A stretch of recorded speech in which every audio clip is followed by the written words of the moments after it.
everybody. Thanks for tuning in to Music's Rising Stars. I'm your host, Lisa Miller, and I'm really excited to introduce to you Sonia Sturino and Annie Hoffman, and they're rising stars in the band Weekend Friends. And they're here to join us today to talk about their new music and talk about their musical journey. So here we go. We have Sonia and we have Annie with us. Thanks for joining me on today's podcast.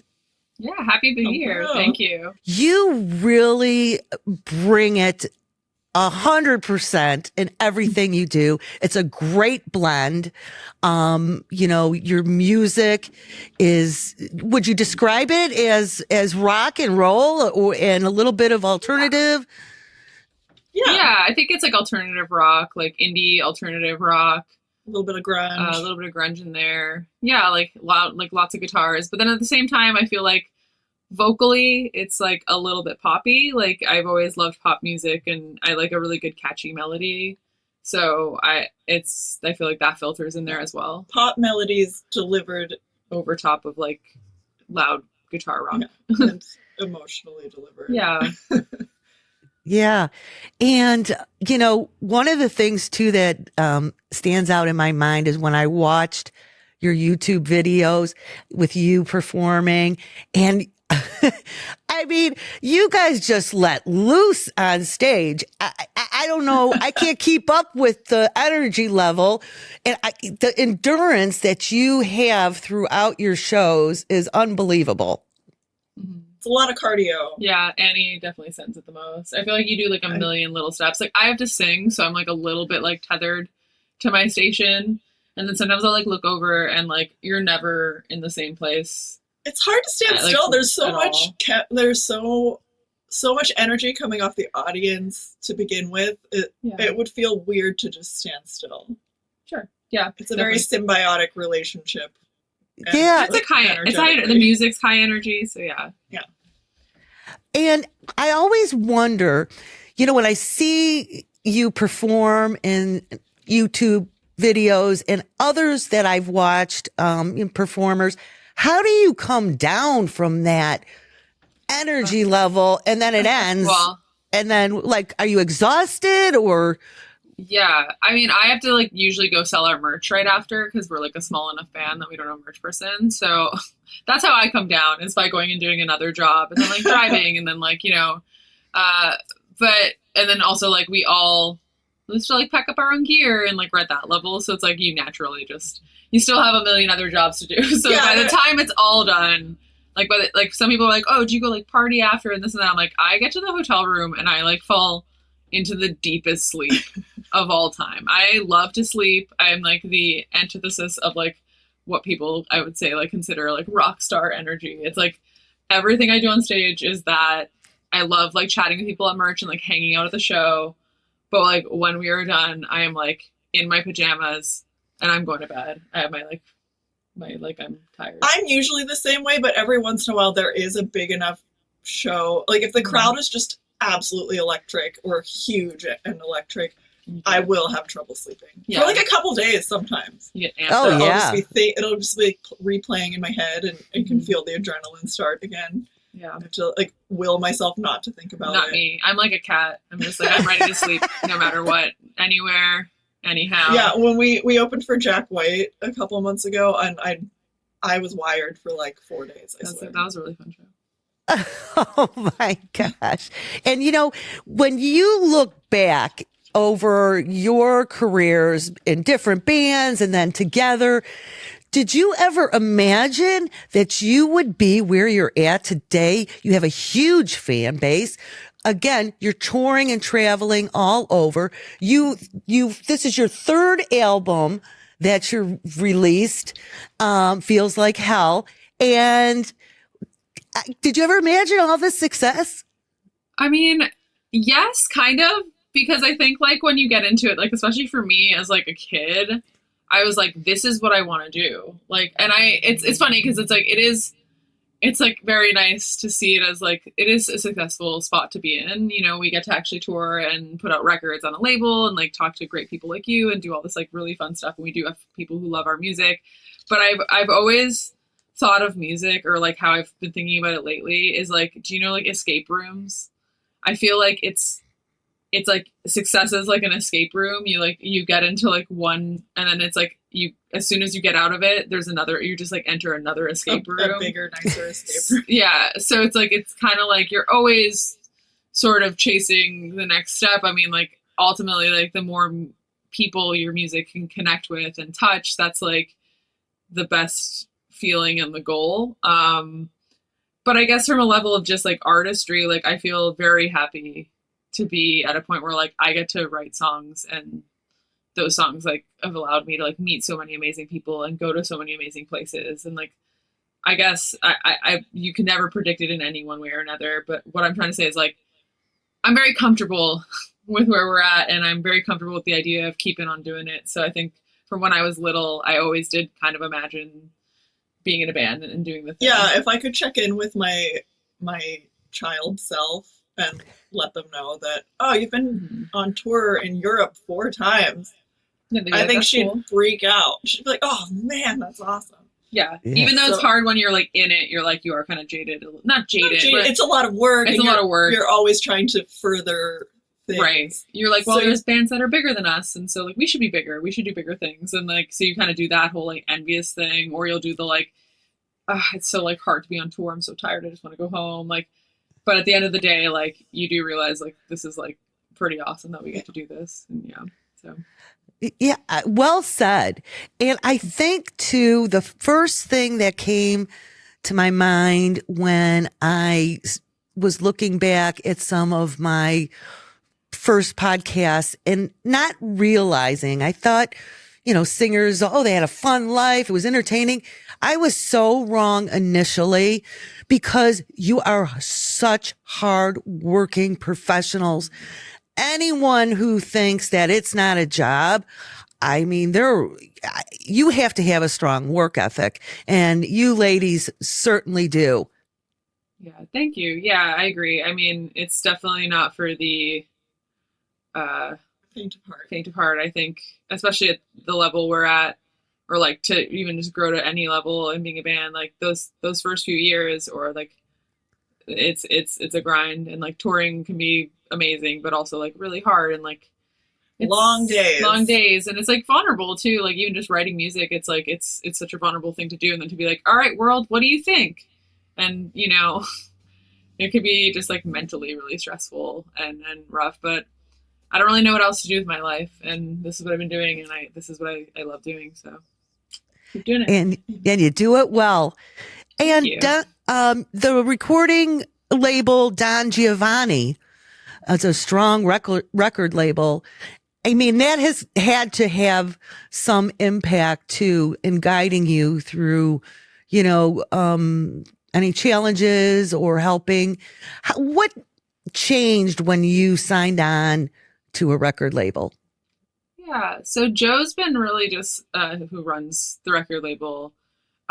He's just been a fan from the start. I like have a memory of him coming to see us in Detroit, and there was like no one there. I think he was like one of like 3 people who came to the show. Yeah.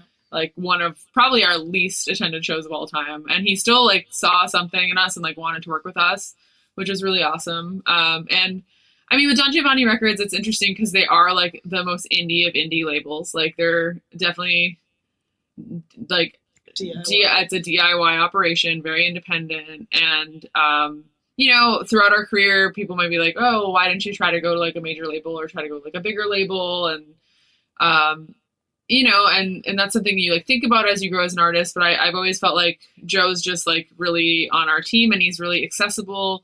And so you really just do get like a little bit more attention to what you're doing when you're working with a label like that. And it's been like a good fit for us and like where we're at and like where we've been and how we've grown. Yeah, I mean, they distribute our. It's really cool to roll into a record store in some other city and see our record there. Yeah, it's like that was definitely not happening before we signed to a label, and or even having vinyl like different color vinyl. It's been a great support system. Yes. Well, congratulations on that. I want to switch gears and talk about your latest new single, Nosebleed. And I want to talk about the story behind that song. Tell us. Yeah, so with that song, I remember being on tour and we were like hanging out with a few friends, and one of them was just kind of going on about how, they're really over their ex and like it's fine, like they don't really like, they're like, it's water under the bridge, like they've moved on. But then like explaining in detail like their new persona on social media. Their ex's new persona, being like, yeah, like they do this thing on TikTok and it's like this whole thing that they do, and they're like talking about it in detail. And I thought it was like funny to be like, I'm so over it, but I'm like, but you're actively like studying and investigating their TikTok. And I feel like it's one of those songs that like embodies like there's no linear path to like heartbreak and then to like rebuilding your heart. I think everybody kind of goes through that journey differently, and there's going to be different like breakups or like heartbreaks throughout your life that like leave you in a really low place. And there's no easy switch to be like, and now I'm fine. Or like, even with relationships, it's like it's hard to just move on and be like, and now that person's out of my life and I've completely forgot them. And like, maybe that's not what needs to happen. Like sometimes it's okay to like have something burn out slowly, or sometimes it's okay to have, that person come back in your life in a big way, or, to be, feeling better in stages or whatever. So I kind of wanted to like write this song that like emphasize that feeling of like you're over it, but you're not quite over it, and that's okay. Even if it's like a little bit of a tortured place to be. And that's where that song kind of came to be. Well, I love it. And I want to share that song snippet right now. We're going to play Nosebleed by Weekend Friends. And when we come back, we'll talk more music. When the heat it got too much, we could cool each other down. Slip your elbow, hit my face. I got a nosebleed on your couch. Now I'm staring at that stain, 'cause some things don't wash out, and nobody's to blame. It's just that some things don't work out.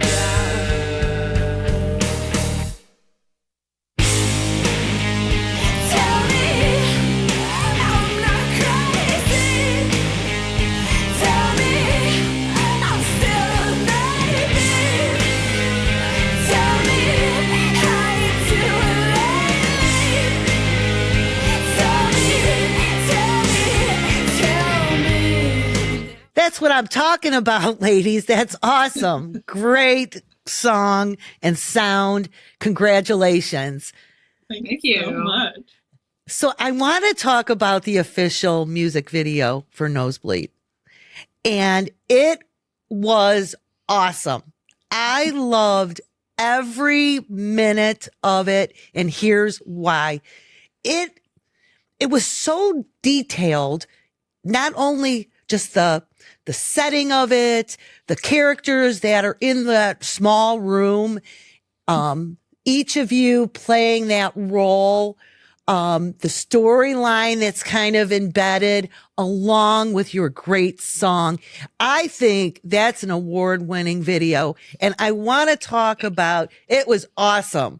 I encourage everybody to check that out. Weekend Friends video, Nosebleed. You're going to love it. It's entertaining. And who came up with that creative thought and idea? Yeah, I initially had this like vision of that. When we were arranging the way back, when we were like arranging and putting that song together, we had like a rehearsal. And then that night, the three of us like sat and we watched that movie, Love Lies Bleeding. It's like with Kristen Stewart, came out like last year. And it's kind of just this story of like a bodybuilder and like gym rat, and like they kind of fall in love, but it's also like there's a lot of like crime and violence and craziness. But the aesthetic of that is really eye-catching. Yeah, it's like It is so perfect. And I guess my brain made a loose association between that song and that movie, because then months later we were like in the van and we were starting to talk about like the record and like visuals for the record and the music videos, and I just started spitballing like, what if we did like this like sweaty like workout gym type video for Nosebleed? And I was initially playing with this idea like of it being a little more campy and like a little more silly and kind of a comedy. Yeah. And like we show up to the gym and we're like wimpy, and then there's like a trainer and it, like they train us up to be like all like strong, and like that was like my initial like idea, which was kind of silly. But then we brought it to Tayden. Yeah, so Tayden, who the director, Tayden Brago, yes. Sorry, I'm like bad at last names all the time. So Tayden, and I was like, hey, yeah, I have this idea for a video, and they had done our video for Awkward and some work with us for Everything's Better and Quitter, some other songs we put out. And they were kind of like, well, I like it. Can I like sit with it? I really want to do this in like a big production way. Like all of our other videos were kind of more DIY. And they were like, I want to bring on a team. I want to like really build it. Do you mind me taking like directorial reins here? And I was like, yeah, go for it. And that's who really plugged in more of like the love story between Annie and I, and like the visual of it being a little darker, and kind of refined it to be the storyline that ended up being in the video, which I think is like plays off like much better than like, maybe what I was envisioning. And they crushed it. Like, I mean, that whole team was so awesome that like, for us, that was the first music video we had like a real budget for, and like could really like bring in a proper like film crew to make and put together. And it was so fun. Two very long days. Yeah, 2 like 12-hour days for a 3-minute video. Video. Yeah, but it was so much fun. Wow. Oh yeah, and the characters, like the lady on the bike, you know, and just where did you? Are they extras or are they friends? They're extras. Yeah, they're extras. Well, the hunky guy is our friend. Yeah. Justin. Okay. We flew him up for that because he just has the look. He needed to be in the video. Yeah, I think my initial, when I was coming up with the initial idea, I was like, we need to have Justin in it. And that was like one of the first ideas. So yeah, Justin's our buddy, but the rest of them are all just like extras. Yeah. Well, everybody check that video out and you're going to know exactly what we're talking about because it's awesome. So let's talk about your album. It has been highly anticipated by your fans, and it just is coming out, Feels Like Hell. And how many tracks are on it? Give us the whole lowdown and rundown of this highly anticipated album. How many tracks are on it? 11? I think it is 11. Yeah. When you asked that, at my stomach dropped. I was like, I don't even know. There's like interludes that are like tracks. Yeah, I think it's 11. It's 11 or 12. I should know. But anyway, we're very excited about it. It Feels Like Hell, out October 10th. It's our third record. So I think with the third record, you kind of like really find yourself as a band, and you kind of like fall into the flow of like what works. I mean, your first record is always like the exciting one, like the first attempt. So you're like maybe just like kind of green, and you're going in and you're making a record. And then I feel like the second energy. Yeah, there's like a good energy. Where like the second record for us, like at least like it felt like kind of like a little bit of speed bump. Like we were trying to like figure out what was going on. We had just like brought in Adam as our new drummer, but with this one we were just like ready for it, and like we took the time we needed between album cycles to really like recoup and get to a headspace where we felt like comfortable really digging in writing. Like Annie and I were writing a lot of these songs together, which was new. Initially it was like always me who would write them, and then we'd arrange as a band, but you were on the writing floor for it. And I think it's just a really strong record for that. Like it's in my, I know it's hard to not call it my favorite, because I know with artists it's like my newest record's always your favorite. But I think it's our best record yet. I think so too. And to touch on your, not just because it's the newest one, like every time we've released something, I've had a thread of apprehension in myself. Like, oh, I hope people like it. Like, what if they don't like it? We just put in all this work. But this one I am so thoroughly proud of. Yeah. It almost doesn't matter if no one likes it, but I think they will. Actually, that's kind of true. It's like, I feel like it kind of doesn't matter if no one likes it, because for me, I like it so much, and I feel like it's the record I had to make. We set out to make this record exactly as it is. It became what it wanted to be. That's it. Yes. Well, everyone listening, you have to check out Weekend Friends' new album, Feels Like Hell, on all streaming platforms, and check them out on social media and their website. I want to take this time to kick off snippet number 2, another great song, and it was a collaboration with Buckethead, and the song is called NPC featuring Buckethead, and I want to play it now, and when we come back, let's talk more about it.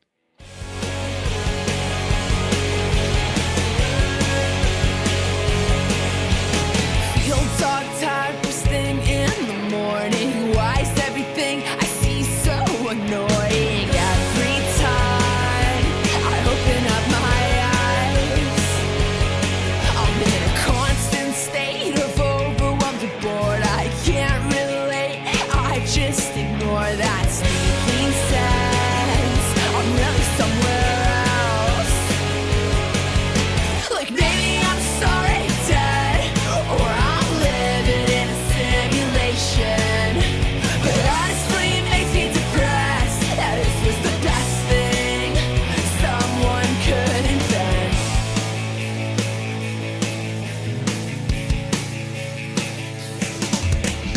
Waste away. Another great song. Congratulations.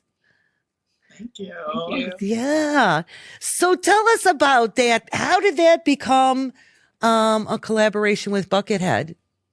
Yes, I work at the venue here in Portland, the State Theater, and he had a show at the State Theater, and I was managing that night, and yeah, he just started talking to me, which was I found strange because he's usually very like Notoriously private. yeah, very private person, wears a mask and like a hat on his head to kind of disguise himself. But anyway, he started chatting with me, super nice guy. Was asking me about like record stores and comic book stores, I think, and like places to go, bookstores just to go in Kindle. Portland.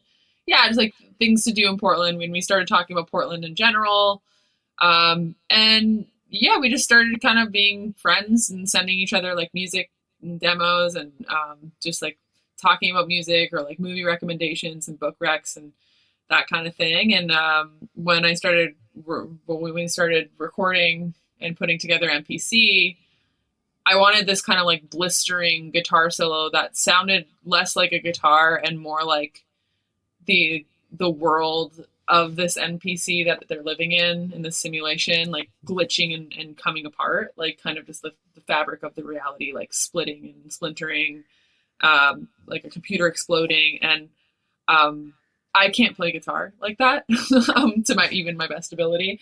And I was like, I think I know the perfect guy for this. And I was like, do you want to play on our song? And he was like, yeah, of course. And like was super excited to be part of it and came up with the most like ridiculous but amazing solo that fits the song perfectly. And so that's how that happened. Well, that was great that you were able to coordinate that, and it's a hit. And I want to tell you, ladies, I can't wait to see what you're going to be doing in the future. And I'd love to have you back on the show to talk about all your exciting events that you're doing and state performances. And really appreciate you being on the show. Yeah. Well, thank Thank you. you, Thanks for yeah. having us, and we'll come back anytime. Anytime. Oh, yeah. You are rising stars, that's for sure. Weekend friends, and they're friends of Music's Rising Stars. And we'll talk again soon. And ladies, like I always say at the end of my podcast, that's a wrap.